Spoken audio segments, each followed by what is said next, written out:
La formation du gouvernement, on en parle, c'est important. Le chef de l'État a une majorité stable. Important pour eux, pas pour moi. Vous êtes Congolais. Vous êtes Congolais, dans votre famille, vous avez les gens, des fonctionnaires, pour eux, des fonctionnaires de l'État. Ils sont dans les calculs où ils voient chacun comment il va se distribuer les bulletins, chacun compte les députés. Il faut préserver les acquis. Mais ils ne comptent pas les morts. Il faut préserver les acquis, c'est ça. S'il vous plaît, il faut préserver les acquis, la formation du gouvernement, la mission de l'informateur. Vous avez vu ce qu'il a fait, on lui a demandé encore d'aller compléter quelque chose. Mais il y a ceux qui pensent que le régime Tshisekedi continue toujours avec les erreurs administratives. Vous, vous étiez ministre, député national, aujourd'hui secrétaire permanent, tu veux perdre adjoint. Pensez-vous que ce régime commet les erreurs en erreur? Bon. Sur le plan administratif. Il y en a qui le disent comme vous. Sur le plan administratif. Il y en a qui le disent comme vous. Avez-vous décelé sur les plans politiques? Pourquoi tu dis administratif? Non. Sur le plan politique. Moi, je suis politique. Voilà, pas de problème. Je ne suis pas magistrat du Conseil d'État. Prenons l'angle alors. Je suis politique. Sur le plan politique alors. Sur le plan politique. Ouais, parce que d'abord, je vous ai montré que s'ils savaient d'où venaient ces pays, comment ce pays est convoité. Parce que moi, j'ai toujours pensé que l'IDPS, avec ce qu'ils ont toujours vanté des 32 ans de l'opposition, l'IDPS devait tirer ces pays. L'IDPS ne devait pas avoir comme ennemi que Mobutu. Il devait savoir que derrière tout ce qui peut arriver au pays, surtout les combats des musées, après l'assassinat des musées, même ce qui était caché, on pouvait le voir. Et que donc, vous parlez des échecs administratifs, hein, voilà. Des erreurs. Vous avez parlé. Moi, j'ai parlé des erreurs politiques.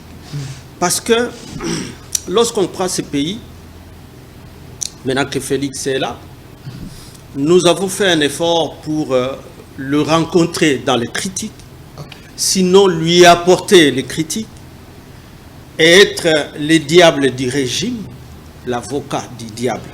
Pas les diables, mais l'avocat du diable du régime, parce qu'il semble qu'il faut toujours, si vous voulez avoir de bons conseils, il ne faut pas compter que sur les conseils de vos conseillers. Il faut toujours avoir aussi ceux qui savent, même quand vous avez raison, de vous montrer les négatifs de l'action que vous voulez poser. En tout cas, on s'est inscrit dans ces schémas pour être les avocats du diable.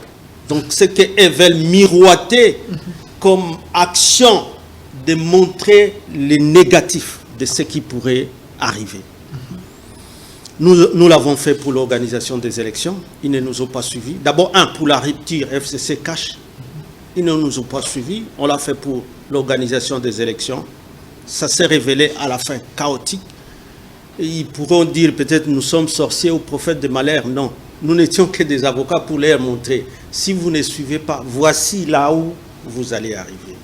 Nous leur avions montré que la signature de ces accords avec Sakima et tout ça, et que les conséquences de ça, c'était quoi? La signature de l'accord de mutualisation, dont jusqu'à aujourd'hui, le gouvernement a gardé ce que le président Félix a toujours appelé l'omerta sur l'accord de mutualisation des forces avec Museveni. Museveni, c'est l'ange. Même s'il a ouvert la voie pour les M23 qui entrent, c'est toujours l'ange, le Museveni là. Même si aujourd'hui, les soi-disant porte-parole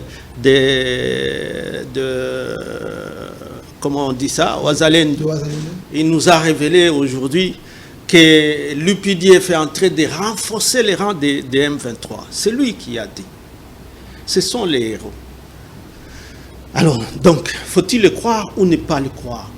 Mais c'est toujours Museveni qui est l'ange.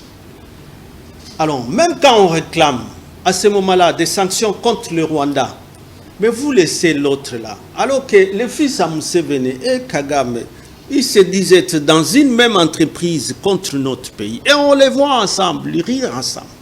Ils nous ont ajouté l'EAC, vous les savez. C'est toujours avec la signature de ceux qui sont là. C'était des erreurs, tout le monde a dit. Mais où est-ce que nous sommes aujourd'hui? Tout le monde a demandé à ce que notre armée soit modernisée, renforcée, toujours formée et équipée.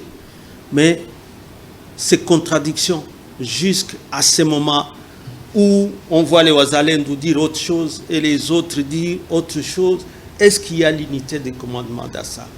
Est-ce que lui, le commandant suprême, maîtrise bien la chaîne de commandement de son action militaire pour nous débarrasser de ces gens?